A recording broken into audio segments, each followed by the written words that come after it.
14 inches and 17 inches looking at the 72 here. And if you decide to go crosswise, you have to remember to Change. move your cassette. This is probably one of the major mistakes that people make. Okay, so there's a little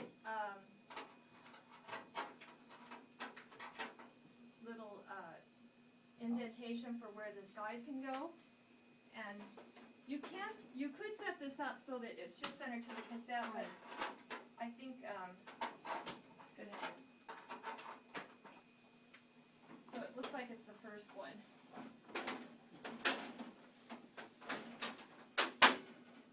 See, because we want the line in the center of the cassette. So see how this all lines up now? So look what's going to change though when I set her against the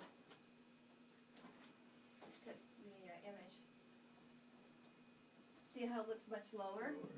And so typically we have to check the vertebral prominence and bring the tube just below the cervical prominence.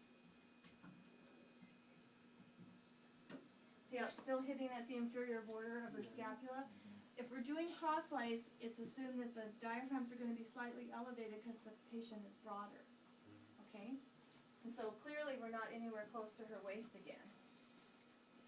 See, here's her waist.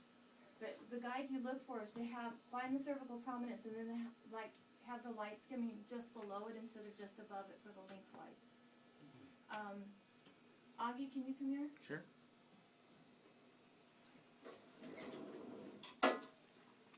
You might want to move your glasses. Come up on your head.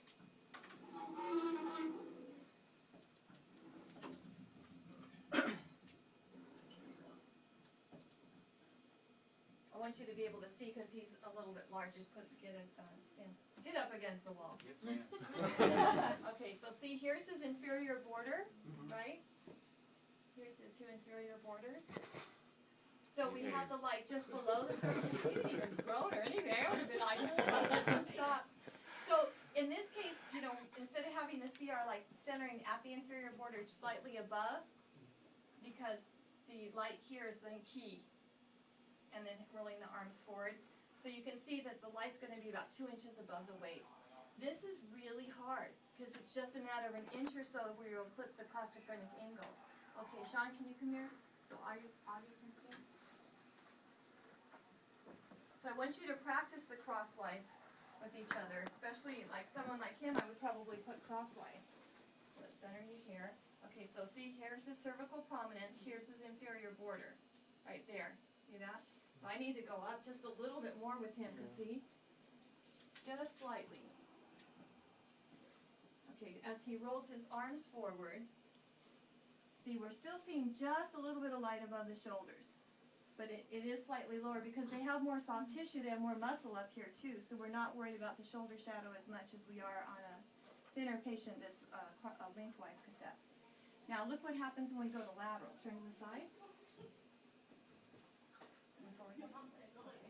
So when we go to lateral, we have to do what? Drop it down. Yes. And so you have to remember to take this thing out, put the chest cassette lengthwise.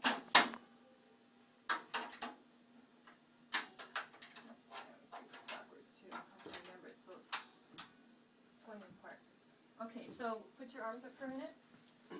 So see what happens is we have to go back to lengthwise collimation too. And so when we do that, this automatically has to come down. I was going to do that, but I was waiting for her to. Oh, okay. Did you see what I did? Because look. So what I'm saying is when you go to crosswise to lengthwise, you always bring the cassette down. Because the light's going to be a lot farther down in the back to catch the bottom part of the costophrenic angles. Okay, let me have Augie come over so you can see. It's good that they're almost the same height, but they're both in this lab, so now, can you come back this afternoon? Sure. Okay, so see what happens is you want to make sure to go lengthwise so that you're still getting the inferior border of the scapula and you're getting the costophrenic angles here. So if I'd left it crosswise, it would have looked like this. See that? And then I would have missed the costophrenic angles. Let's step out. See what happens is you have a crosswise light and you have a lengthwise cassette. So that's one more thing I want you to practice when you're in your group.